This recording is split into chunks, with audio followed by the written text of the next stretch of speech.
de gise bosumi numbro nya chi bosumi nume de twa to 31st 2031 ene no bewu ena afi UK visa nso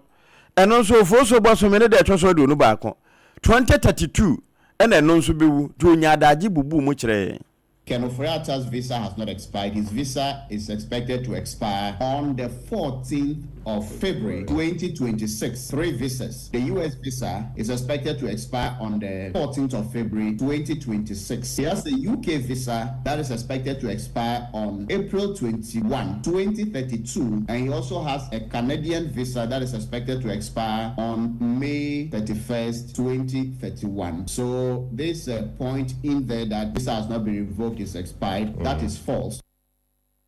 Eno Ghana Centroni Manasa Azure ena enya adaje wodi ewura Ken Oforiata nsem na chi a wo hu ne visa dodo wo de kwa amano ne America de na eye ewu de aka 2032 ene 31 ene bewu.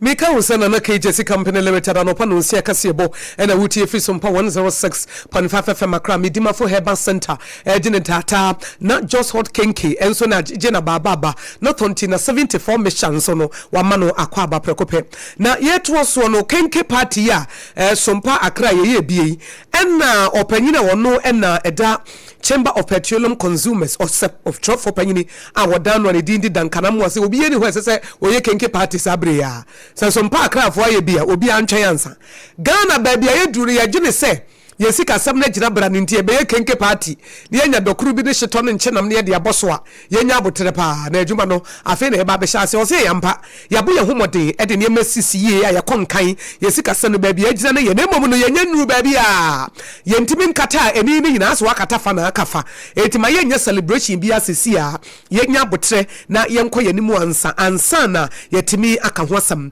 na no na kopekpanyi payi ebo amane se economic managers anasa wo mu a yi wo mu dan no etutu yesika sam no ntetuye no e wo mu sense wo sha afie atwamu ya wo mu dide masisiani ama Ghana seed no ekoyie ama IMF for kra no ye no wo mu dwumadie sika afirimu abantiase etirimo ya yede wo se yensisu emosani enya botre ntwen ema niema enko nanimu ansa. I think that the past 12 months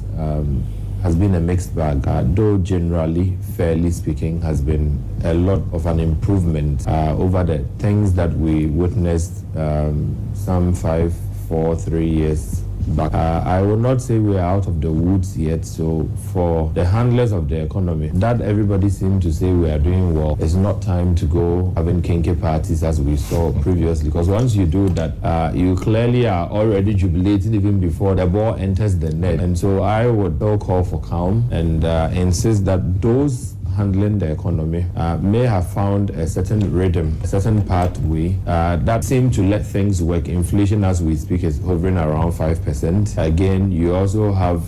fuel prices declining, but don't forget within the same space of fuel declining, electricity cost and that of water has gone up. Enti kane abo no ekosoro ensuo bo ekosoro enti ewom se fa ngo bo wo fam de nanso eno nche se enema nyina koyi enti enye sabre ne yeba be ye kenke party apedokro de hyeto de aboso na emom yenya abotre na ye ntoto ne yema ne hu sampa ne yema nyina koyi ansa na yetimi abosi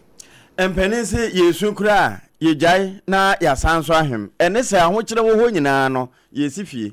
adan wo mu gusu sisi enti mentena se anka se ho kire wo ntinu wontimi nsi febre ko a na AKOSUA Company Limited ko boje sempremo wode adanse ho ne ma papa ba na ne bo nso efo na wo sha ase a na diamond ubetimi awie cement iron rods ana nchense de boda nso penti ana de de sha ase de de ko wie ne nchen ne wo enkrabata no nso de ewo ba bia wa yesemframa eno ano so be frɛ 0204 355 040 anopay wokutayemu ene ye di atwaguo ewo affiliate ahodo ye oduru manim asase paso do ma hinkura ye bo ne double SOMPA 101.3 ena Doma FM 100.7 ye wura wosono amanyoku no wo maboboa no na twafo ba de akire wura Haruna Mohammed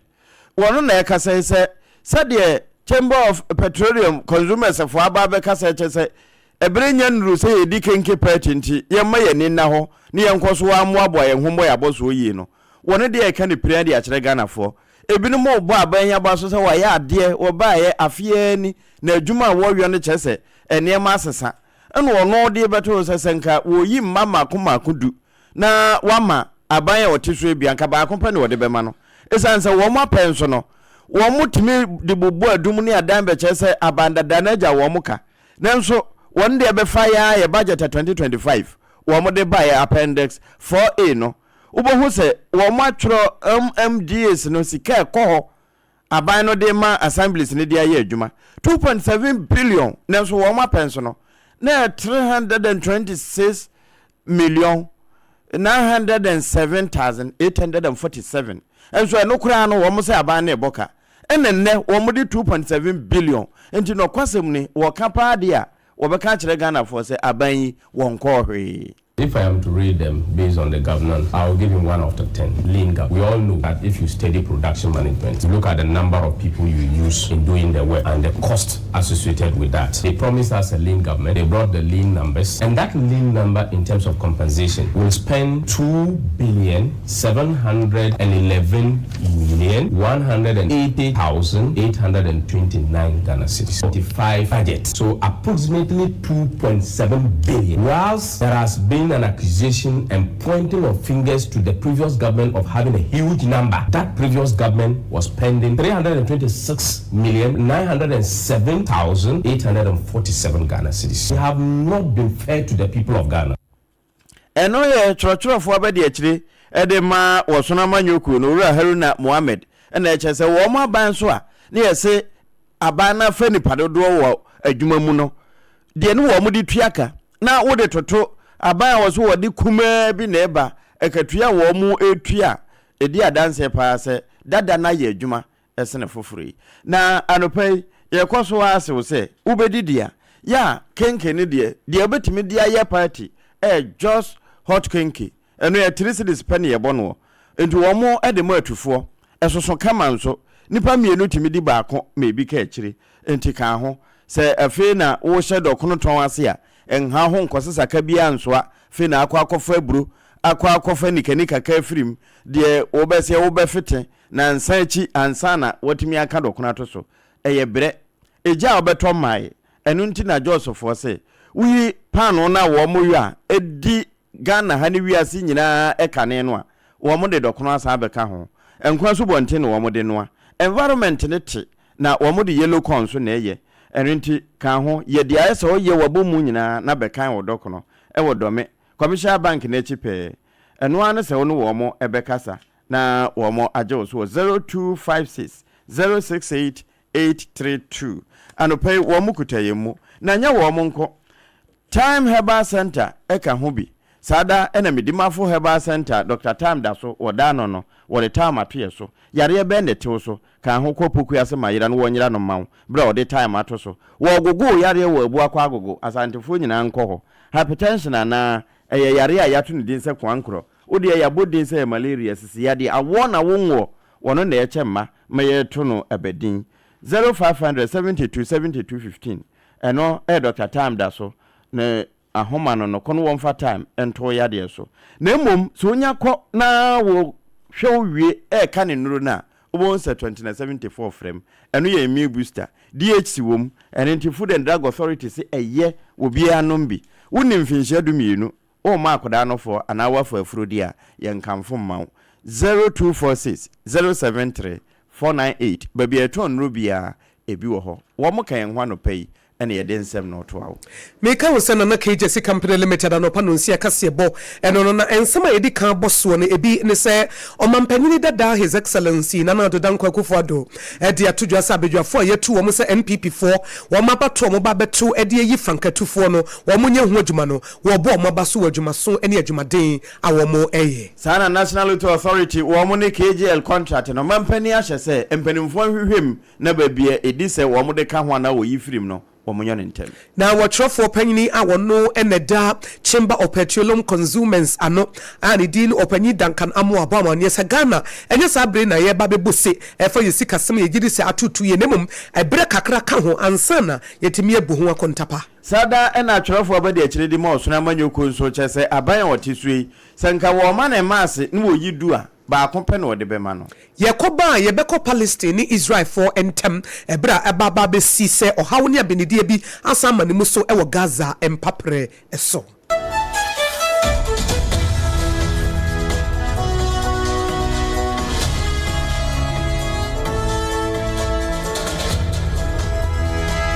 Ewra me pacho bra na me hwa de wo bag bra aden enen so biem time heba me hye ya me ka se yi ba kwin ani wayi me ensen bra sanya time heba me hya esia gyimi ni me fiefo enya de abaako ebeso yen we de udi se ofa ni nyina time heba me hya me ka se me di one dance ya heaven ene de mekwa akopie enti se malaria we draw ne time heba mixture enye enunku o de nanum ato a wontimi anidie no time heba mixture duro no ene ye ma wo oba a wafa afuro de o ma akwada nofo ene akwada woni mfie dumienu entimi num aduro yi bi se obeto aduro yi bi anoma hwe se wakọ hospital anase lab ameye hu se wo atridie malaria yi bi ansa se o petam heba mixture enuro dudu atu a fo ani kire KNG Herbal Center ewo Emrom Abidjan House ana ba akoso wo atonsu Monaco Junction eno echi obenya bi atowo over the counter medicine sellers ene herbal shop dodo na emu Fre 0244 417669 kayo set time no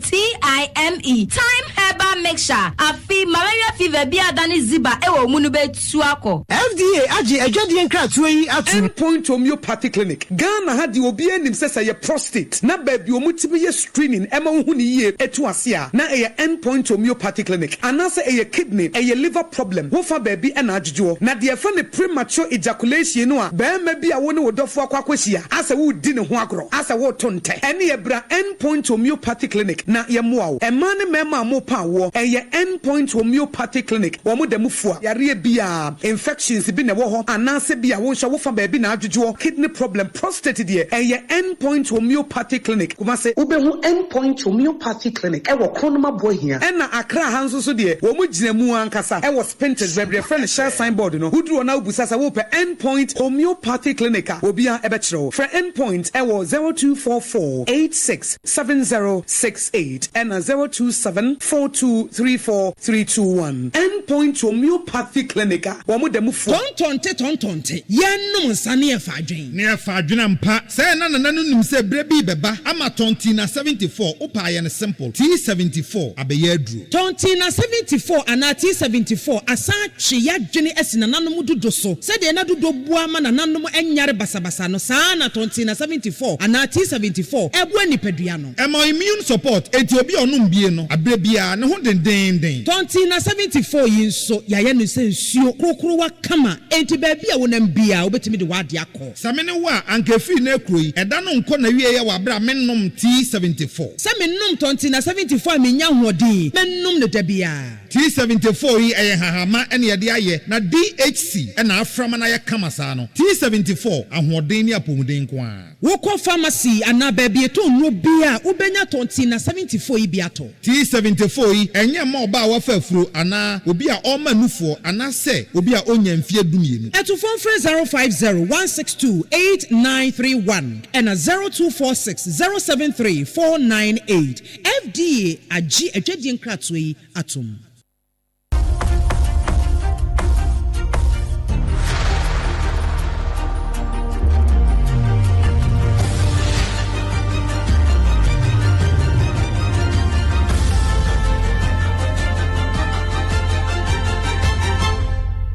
TV Emma Aketiapa SOMPA TV ne SOMPA Radio ajibe bi ampa ahye SOMPA 106.5 FM akrana anopa no nsia kase bo ne de somo ne yakwa wie kase bo yi ewo Palestine ene Israel ntokwa entem ewo Gaza empapreso na no na Hamas awo mo ewo Palestine wo mo ne Israel for esi nkonya sentokwa no wo mo ako ache eteze sansumdue bua na obi atimi no mobie etimo obi ankeka no nenso wo mo hyehye mra no a na obi a ebuso etere bia na Hamas ebuso etere bia na Israel for ebuso wo mo chem se Gaza eno anadwe ya Israel for akwakotutu atuo bi ama Hamas for ede atodwa se ama wo mo hu nipa bi ho aka ama Al Jazeera nso abamane sa anadwe no a etututuo no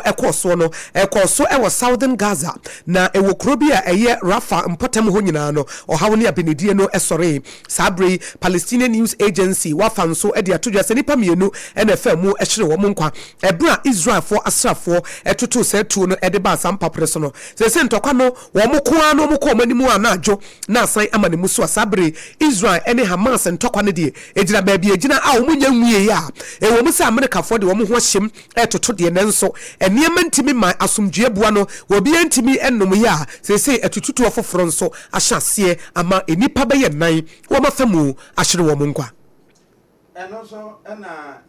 ɛno so ne yɛgyina na anɔpɛi na nakwadwogye si no nsia bere mu kaseɛbɔ no yɛde sie twerɛ no sɛ mede masomdwe Kristo asomdwe ɛna mede gya moɔ ɛno nti ɛno na asompa nso ɛde gya afoforo nyina da ɛne affiliate a ɛtie anɔpɛi ɛnsam no ebi afi no waso afidi a deɛ baayɛ bi ɛne sɛ Ghana mampani His Excellency John Dramani Mahama ahyɛ National Lottery Authority ɛne KGL wɔ mo contract ne sɛ empenimfo nyemu review na omampanyi dada His Excellency na no dodankwa kufuado wono nso achem se NPP amanyoko no wo hye akato na bro January 31 na omakosimpie ni akwakoyi obi a won na betu franka na mpanifo ye ho adwuma no wo mu ye adwuma ehu chapa awia abomu kama asisie bia emma eno nti wo bo mabaso ene awia yi ebia bo wa America yewra ke no furiata abo no so nya asam keto nyame de che a bosume de to so dadu no Aisefo che a wo mo che no wo de na kokot Owura Duncan Amoa na yiwo trofo panyin executive secretary de ma the Chamber of Petroleum Consumers na sema wodi atudwa ne se kopegefo de wo mo ka ne se wo mo se so man Ghana sika sam no ekoyie de nanso ebre nso nsi ebeye kenke party ni abose evise ebre da yanimu no na edoso enti ebisa ni pani fie na mo yemisa ni sika enti na nakwadwoje si company limited wo se odo ho bata no anopa kase no won na ye ne dia na medimafo ya ba santa nso de tanto ye nso yare ye bi e wo ho no kopoku asema yere obeyira no ebu akwa agogo no agogo no 2074 meal booster ebeboa pa ma onya hoodem foforo eba na sa ye didi good just hot kinky anope won na kan ye ho a triple A man eja pia pam dada meni mi wuma ya nyame ehira no no ogusu ehira no Akosua ago aboagye wobetimi afemi akosua ehira me ka wo say free SOMPA 106.5 FM Accra no efa your headquarters wo Kumase SOMPA 93.1 FM Kumase hono ya yiko 100.9 Paris France Adam for Radio takwa SOMPA 101.1 takwa SOMPA 103.3 tachima SOMPA 106.1 so you know SOMPA 98.9 and Kranza SOMPA 90.7